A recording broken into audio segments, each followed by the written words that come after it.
We're going to get started. Hi, everybody. Welcome to the National Constitution Center online and happy Bill of Rights Day. My name is Jenna. I am the Associate Vice President of Museum Experience here at the National Constitution Center, and I'm really happy to be celebrating Bill of Rights Day with you with one of our famous scholar talks, which I know we haven't done one of these in a while, so I'm really happy to be doing it. And with my favorite scholar, Tom Donnelly, our Chief Content Officer. Hi, Tom. Hey, Jenna, great to be here. So excited. Yeah, we're really excited to be back doing another Scholar Talk, and what a better day than Bill of Rights Day, and what better topic to talk about than the Bill of Rights. And we thought for this one, we really wanted to focus on some, and I'm going to share this resource in the chat. Our one of our beautiful resources online, which you can find at constitutioncenter.org, is our Founders Library. And so this is a collection of speeches, legislation, letters, documents that really bring together all voices, not just from that founding period, but from antiquity straight up through, the civil rights movement, and documents that really pull in voices from all sorts of people. And so I'm really, really proud of it. I think it's a really great resource, and we're really happy to dive into just a few of those today. So I'm going to put that list on the screen. And so this is what we are going to be talking about today. These are the what an incredible lineup of documents, Tom. Absolutely. And I mean, one of the cool things also about the Founders Library is that the core of the documents in there were selected by pairs of scholars, one conservative, one progressive, who had to agree on, for each time period, what are the key documents that we Americans need to know. Yeah, it's a really great resource, and I love kind of getting those their primary sources, which I know teachers will know that you have to teach the primary sources in the classroom, and so this is just a really great resource. And so the ones that we selected today are kind of go into the Bill of Rights, and I think the first document is a really perfect one to kick off with, which is the Virginia Declaration of Rights. So Tom, tell us about the Virginia Declaration and why it's so important to the discussions on the Bill of Rights. Absolutely. And so, as you can see from the documents here as well, we're going to specifically focus on the First Amendment's Sorry, protection I forgot that part. of free speech and a free press. The Virginia Declaration of Rights applies to sort of all of it. But maybe before we get to the Virginia Declaration, just a bit about the First Amendment, and then it'll lead us directly, I think, into a discussion of the Virginia Declaration of Rights. And so, as we talk about the First Amendment's protection of free speech and a free press, let's begin with maybe our first primary source, actually, which is the First Amendment itself. First Amendment says Congress shall make no law abridging the freedom of speech or of the press. And there's just a few things really to note about this text just at the outset when we're thinking about the Constitution's protection of free speech and a free press. One, the First Amendment says Congress, but the First Amendment applies to more broadly, not just to Congress, but to all parts of the government, Congress, the president, other officials, other institutions of government. First Amendment also says no law, but at no point has the First Amendment's protection of free speech and of free press been absolute. And just think about some areas where we think it's okay, actually, to regulate speech. Think about it in the context of inside courtrooms. We have laws against perjury. You can't lie to the court. If you're inside a court, you can't just yell whenever you want to and disrupt the court proceedings. If you're a student in a public school, you can't just, in the middle of class, yell out. You can't use profanity. There are just certain areas in which there's just a special relationship between the speaker and the government's function there that we think in those contexts it's okay to regulate speech. But those exceptions occur in a broader context of really, really, really robust free speech rights here in America. The key rule here in America for free speech is that generally speaking, the government may not punish speech unless it is likely to and directed to incite imminent lawless action. We get this from a famous case called Brandenburg versus Ohio in 1969. And this is a really, really speech protective standard. So if we're thinking more broadly, what's the big idea here when we're thinking about the First Amendment, free speech, free press? It's that today the Supreme Court protects free speech rights more strongly than at any time in our nation's history. And America, free speech protections are among the strongest in the world. And that our government can't, generally speaking, jail, fine, or punish people or organizations based on what they say or write for the ideas that they express. And the court protects speech unless it is likely to and intended to cause immediate lawless action. At the same time, there are, again, certain contexts where the government has more leeway to regulate speech. for instance, low value speech like defamation, or when speakers have a special relationship with the government. So that's the First Amendment, free speech or free press, maybe in like 3 minutes, just the basics before we get to the documents. So that's those are really important ideas. The kind of idea that the First Amendment says Congress, so meaning the government, and that free speech, like is broadly given to U.S. citizens and people in our country, but there are some limitations on it. So, two really important things to remember as we go through this conversation today. So, thank you for bringing both of those up, Tom. All right, now is the time for the Virginia Declaration. Let's do it. I love this one because I think, and we students, this we have this on our in our curriculum, and we look at it side by side with the Bill of Rights because I think it's a really fascinating document. So tell us about the Virginia Declaration, Tom. Sure. The Virginia Declaration of Rights, it's this document that goes all the way back to the founding, actually before the Declaration of Independence. And it's this really cool moment in American history where we've decided we're going to break with Great Britain. And Continental Congress says, states, you know what you have to do now? You have to write your own state constitutions. And so for Americans at the time, especially American leaders like John Adams, like George Mason, who we'll talk about in a second, this is such an exciting moment. They become lawgivers. They get to write new frameworks of government. They send them to the people in their states, and the people in their states have to say yes or no to these new frameworks of government. As part of creating these new state constitutions, the states themselves created their own bills of rights. And they would call these, generally speaking, declarations of rights. And the most important, the most influential of these declarations of rights was the Virginia Declaration of Rights, primarily authored by George Mason. So it's adopted by the Virginia House of Delegates in 1776. It's part of the 1776 Virginia Constitution. Why is it important? Well, in part, it's important because, one, later Thomas Jefferson draws inspiration from the Virginia Declaration of Rights when he's writing the Declaration of Independence. Other states, as they're creating their state constitution and their declarations of rights, often cut and paste from the Virginia Declaration of Rights because it was so inspiring and they thought it so captured the essence of liberty. And then finally, a little over a decade after the Virginia Declaration of Rights is added, James Madison keeps the Virginia Declaration of Rights by his side when he's writing our Bill of Rights for the US Constitution. So it's a really important document. For our purposes, I wanted to focus on one key passage from the Virginia Declaration of Rights that spoke to the founders' commitment to a free press. Here's the language from the Virginia Declaration. The freedom of the press is one of the greatest bulwarks of liberty and can never be restrained but by despotic governments. And here, the Virginia Declaration of Rights is stating just how central a free press is to all of the other freedoms that we enjoy. If we want to live in a free country, if we want to be a truly free people with many liberties, freedom of the press is often at the absolute center of that vision, in part because a free press is so important to being able to speak truth to power, to tell uncomfortable truths, and to especially criticize the government or call out the government when it's abusing the rights of the people. Yeah, it's almost like the people's check. We talk about checks and balances a lot in the government, but the press really does serve a huge role in that, the people's check on the all of the government, kind of keeping us informed, asking the questions kind of as the people's representatives, and just making sure there's that transparency. So I agree that the free press is very important. Yes, and so this key document, the Virginia Declaration of Rights, was written primarily by George Mason. Before we fast forward to right before the Civil War, maybe I'll give George Mason a little bit of his due here. We often forget about him, but he was really important. So who was he? He was a Virginian. He was a neighbor of George Washington. They were very good friends.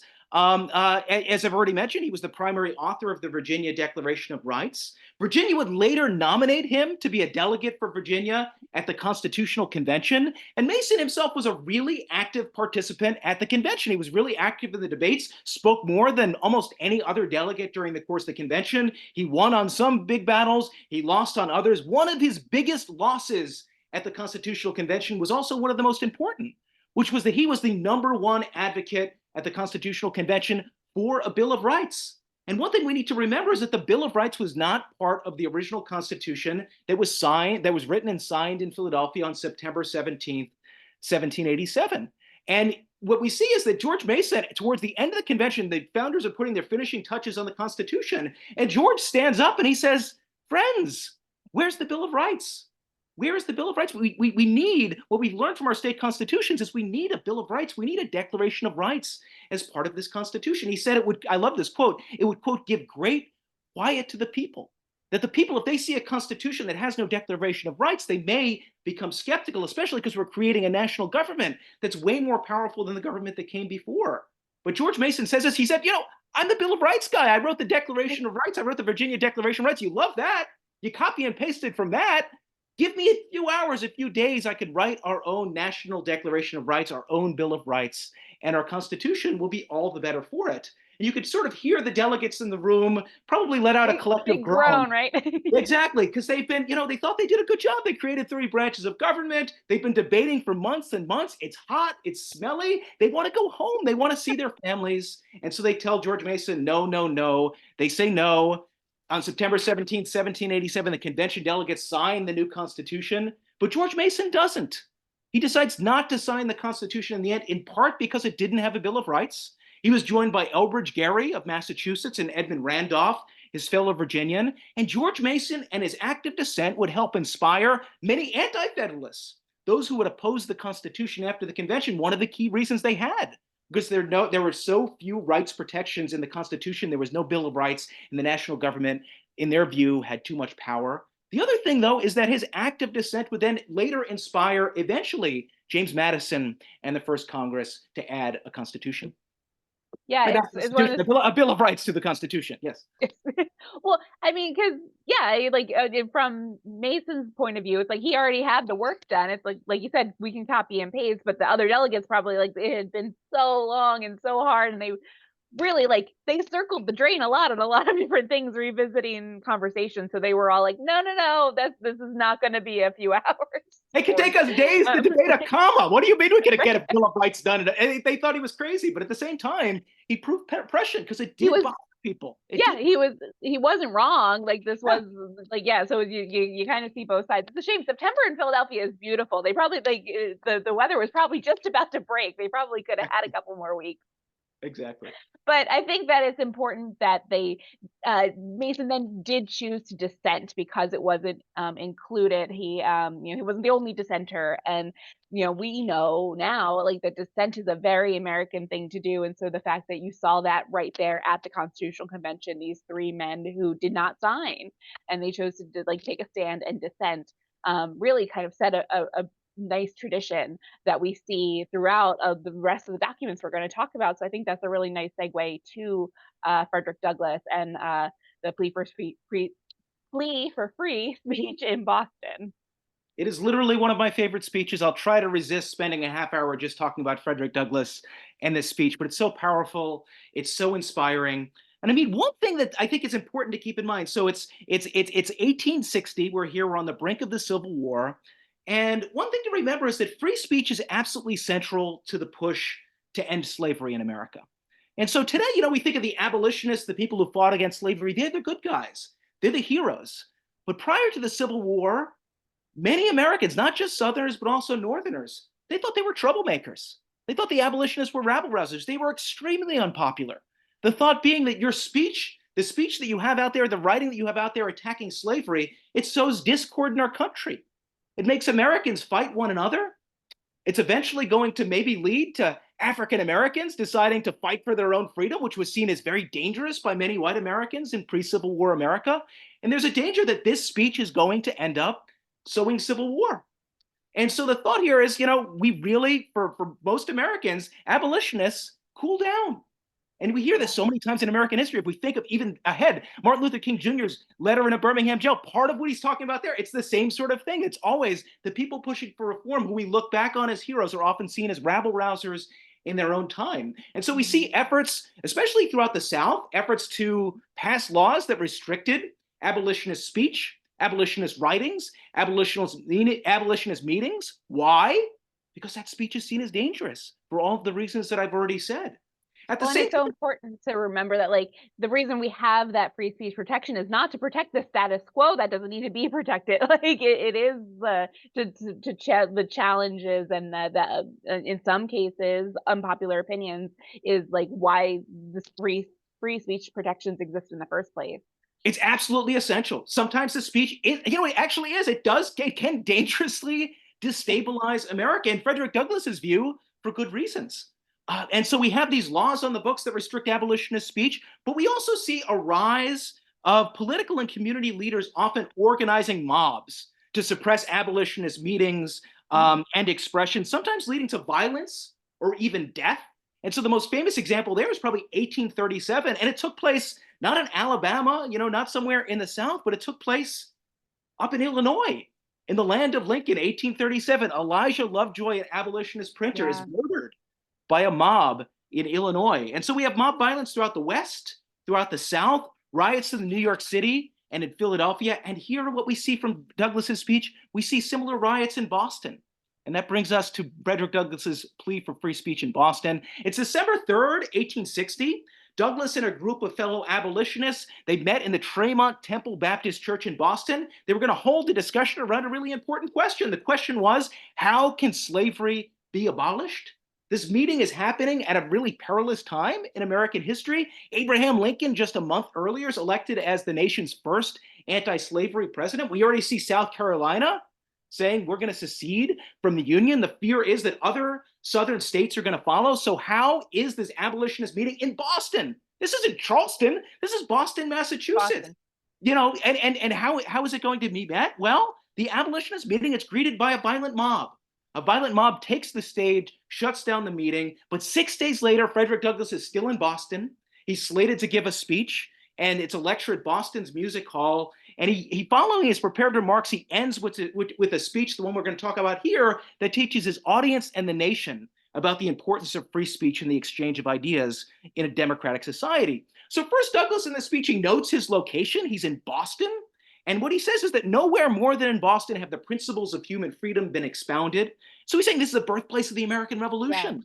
This is often at the vanguard of where we push for freedom. But then he says, even here, the moral atmosphere is dark and heavy. Even there, an abolitionist meeting can be shut down by a violent mob. So Douglass then celebrates the value of free speech. He explains its importance to the founders. Here's Douglass. No right was deemed by the fathers of the government more sacred than the right of speech. It was in their eyes, as in the eyes of all thoughtful men, the great moral renovator of society and government. As Jenna already said earlier, free speech is the key to bringing about change to society.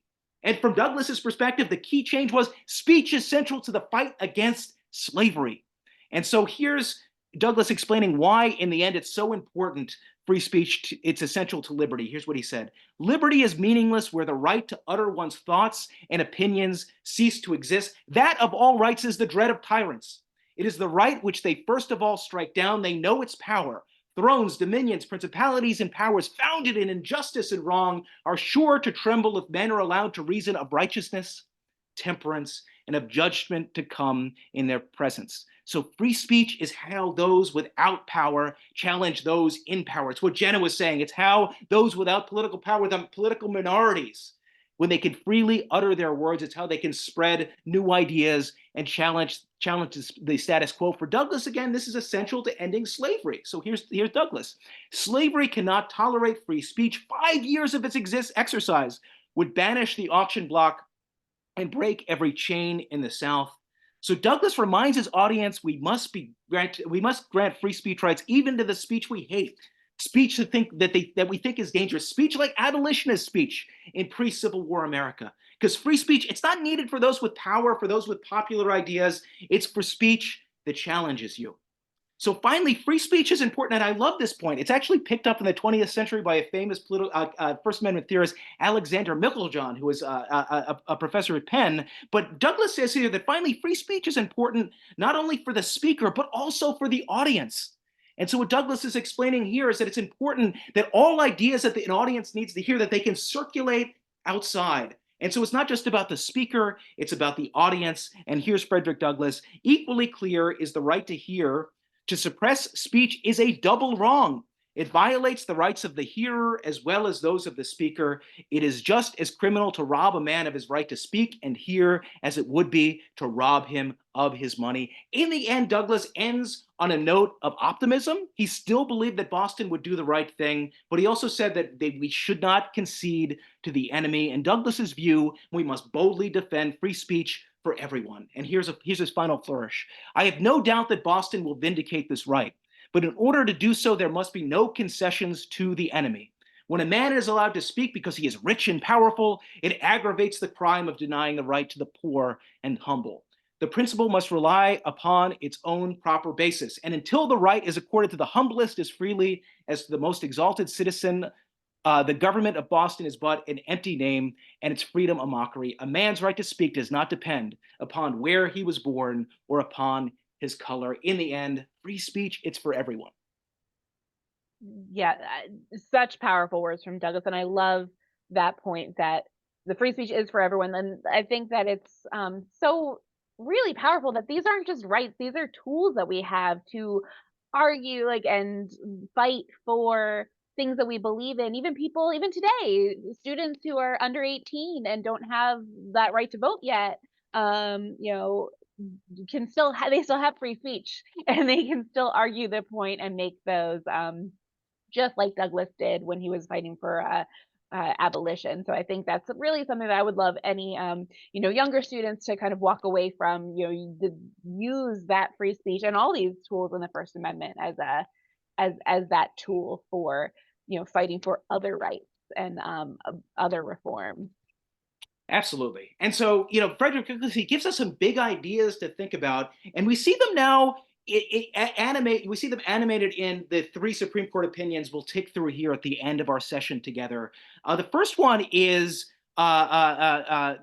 Justice Louis Brandeis's path-breaking concurrence in Whitney versus California. I'll say I'm a little biased here. This is probably my single favorite Supreme Court opinion ever written, and it ends up being inspiring and so important to the future of free speech rights in America. But it's a concurrence. It's not the majority opinion. It's a reminder to always read all of the opinions. All the opinions. Exactly. Sometimes the most important ones are not the majority opinions. But here, the case, it involves Anita Whitney.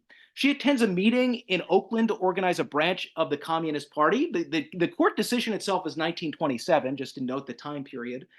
So she's charged and convicted under the California Criminal Syndicalism Act, which is a real mouthful.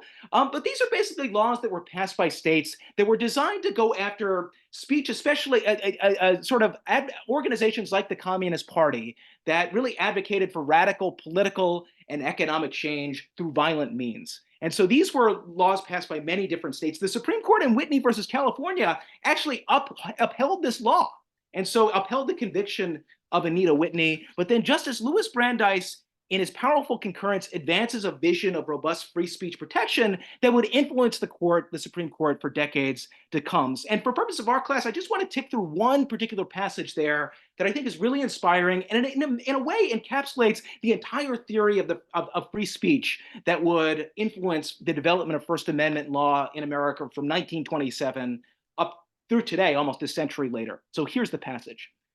And this is Justice Louis Brandeis. Those who won our independence believed that the final end of the state was to make men free to develop their faculties, and that in its government, the deliberative forces should prevail over the arbitrary. They valued liberty both as an end and as a means. They believed liberty to be the secret of happiness and courage to be the secret of liberty. They believed that freedom to think as you will and to speak as you think are means indispensable to the discovery and spread of political truth, that without free speech and assembly, discussion would be futile, that with them, discussion affords ordinarily adequate protection against the dissemination of noxious doctrine, that the greatest menace to freedom is an inert people, that public discussion is a political duty, and that this should be a fundamental principle of the American government. There's a lot to chew on there, but here's essentially what So poetic. It's like it really does inspire you. If only I could write like this, Jenna. I mean, I'm always deeply envious of Justice Brandeis.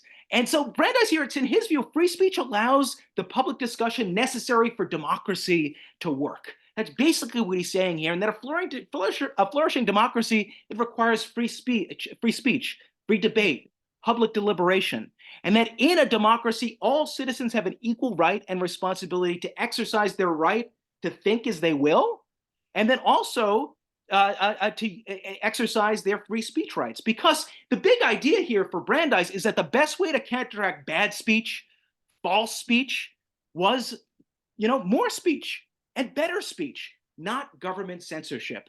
And this general idea would end up influencing the development of free speech law in the United States. And it's impossible to overstate the importance of Brandeis's concurrence along those lines. In the end, Brandeis's concurrence lays the foundation for the broad, robust reading of the First Amendment we'd find in later decades. And he develops a test here to assess whether speech can be banned or punished. So this is what Brandeis says. He believed the government can ban speech only if it is intended to and likely to cause imminent lawless action. And this is the test the Supreme Court would eventually adopt decades later in that case I mentioned at the beginning, Brandenburg versus Ohio. So it's an unbelievably important opinion and an inspiring one. You're right, Jenna. Gives me Yeah, goosebumps every time.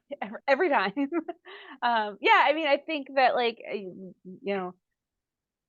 that idea that your speech is just your idea. Like, how can any government restrict your ideas that you have? Those are so part of who you are. But then the ability to express them and have multiple ideas just kind of in like public platforms and multiple points of view, collaboration. Like that's what we have. The Constitutional Convention itself was that collaborative. Like we know that that's how democracy thrives because we've seen it again and again. So it's just for him to be able to kind of capture that American idea and put it so beautifully in that document is so great.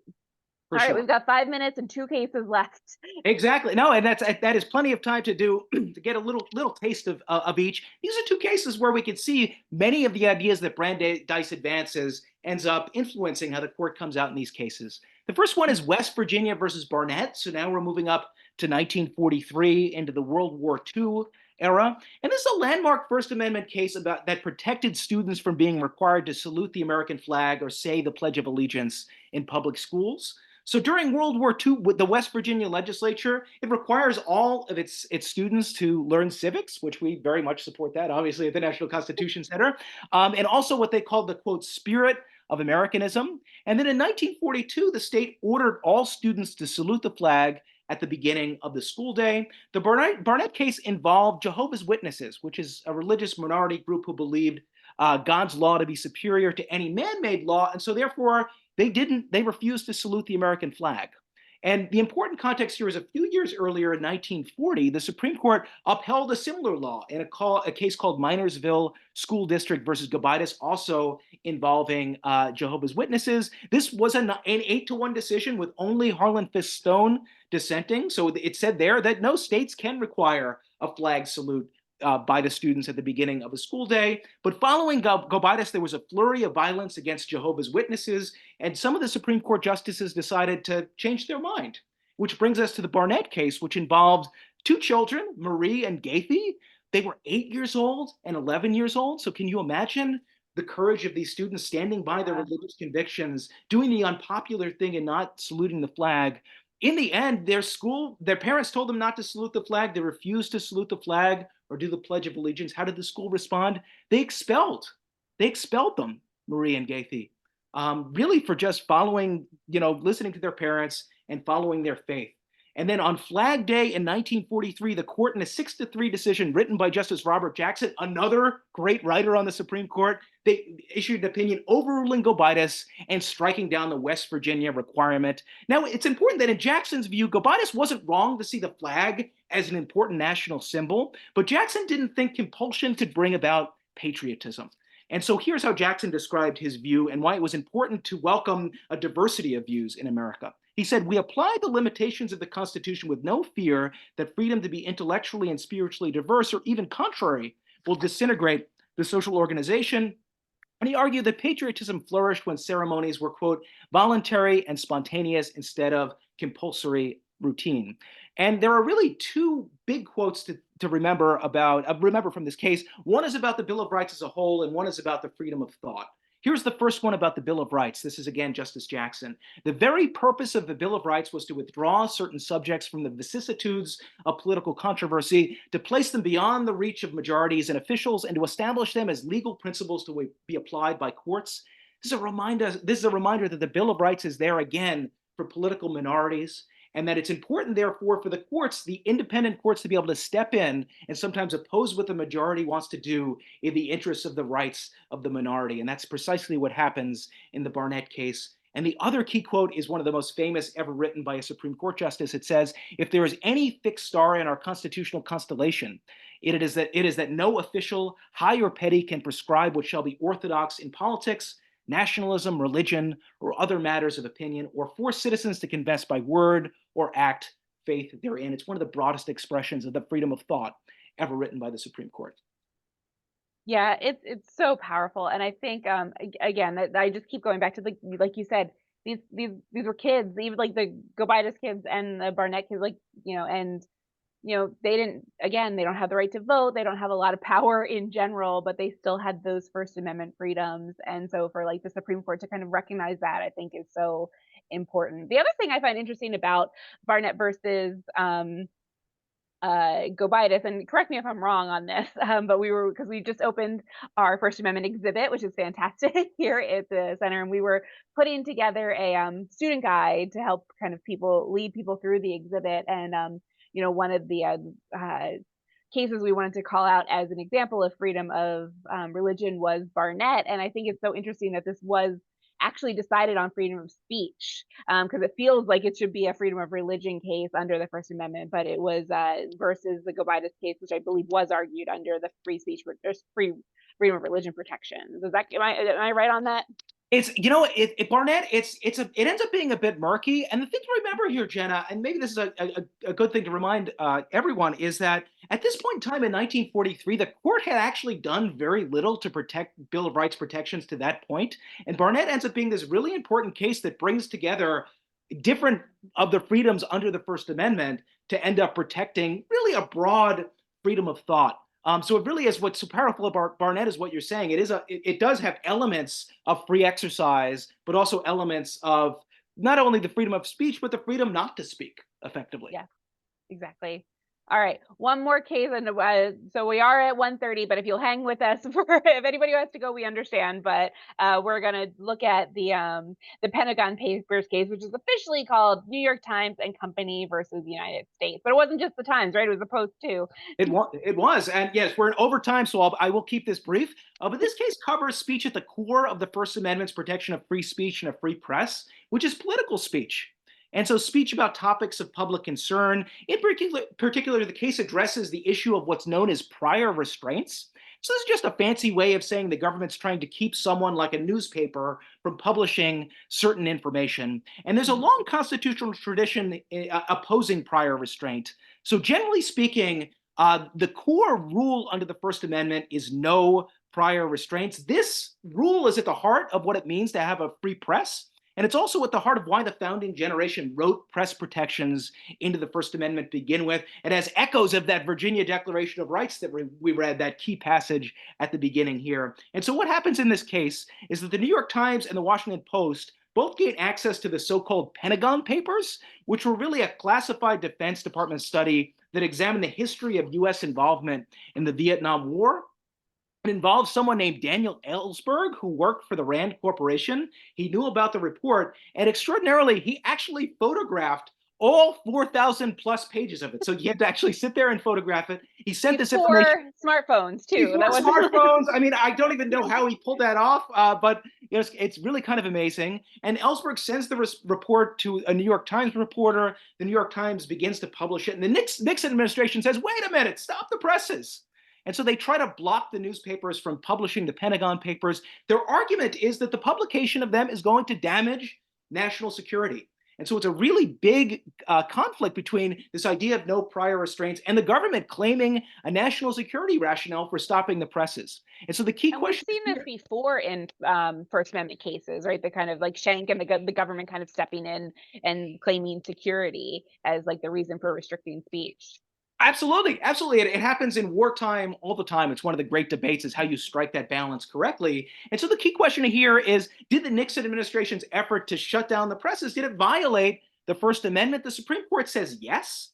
And in their opinion there, in favor of the newspapers, the government held, the court held that the president couldn't overcome the quote heavy presumption against prior restraint of the press, and thus was barred by the First Amendment from stopping the presses and from keeping the press from sharing this report. In other words, the burden for overcoming a prior restraint is really, really, really high for the government. And so it needs a really, really, really good and clear reason to block publication. One of the great passages here in the Pentagon Papers case, and where we'll leave you, is from the concurrence of Justice Hugo Black. And there he explains, again, the importance of a free press, giving us a bookend from the Virginia Declaration of Rights up to the 20th century's greatest defender, at least in the middle of the 20th century, of free speech rights, Justice Hugo Black. Here's what Black said. Paramount among the responsibilities of a free press is the duty to prevent any part of the government from deceiving the people and sending them off to distant lands to die of foreign fevers and foreign shot and shell. So one of the key roles of a free press in a democracy is to tell uncomfortable truths, to check those in power, to make sure the government isn't telling lies, and that the government, when it does things that are wrong, that the government's called out for that, and that when the government is abusing the rights of the people, that the press is there to speak out against those abuses. That, again, as the Virginia Declaration of Rights says, that George Mason's document said, that is, the great bulwark of liberty, and it remains so in the Pentagon Papers case here all the way up in 1971. Well, what a perfect way to end. I think, yeah, the words of Justice Black are a nice kind of note to leave you on. So thank you for walking us through those all those documents. Once again, I put the Founders Library in the chat, but I'll share that again because there's over 100 documents in there, Tom, to Over 175. 150.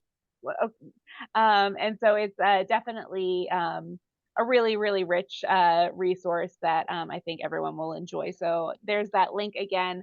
So please check that out. Oh, it's a great way to celebrate Bill of Rights Day. So happy Bill of Rights Day to everybody. Thank you, Tom, and have a great day. Thanks, Jenna. Thank you, everyone.